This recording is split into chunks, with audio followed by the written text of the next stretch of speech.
Hello, I am Sister Carol Wetli. I'm a sister of Notre Dame de Namur. Why did I become a religious sister of Notre Dame? It all began in sixth grade when my teacher, who was a sister of Notre Dame, came to me, called me aside one day and asked me if I had ever thought of being a sister. She thought I would make a good sister. My answer was very brief. I said, no. That was the end of that. That could have been the end of my vocation story. But from that day on, I started to think about it all the time. And by the time I got to eighth grade, I knew that was what I wanted to do with my life.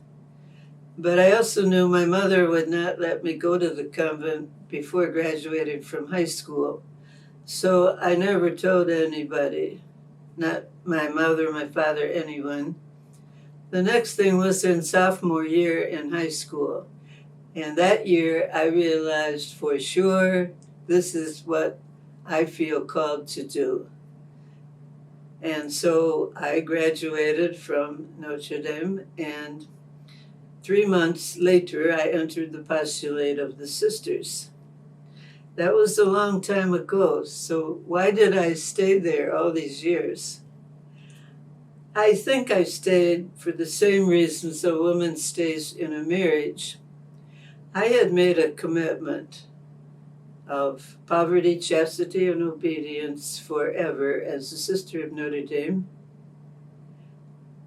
And I knew that God, the other partner in the commitment, would always be faithful to me. And I too wanted to be faithful to God. Another reason I stayed is that I was very happy there. I loved the life, I loved the sisters, I loved community life, I loved our life of prayer and reflection. And I had so many different ministries of service throughout my life, which I enjoyed. And even with the ups and downs and the challenges and the difficulties of any life, I chose to stay, and I've now been a sister for 67 years. And I still am happy, and I pray that other young girls like me be called to this way of life. It certainly was a rich one. Thank you.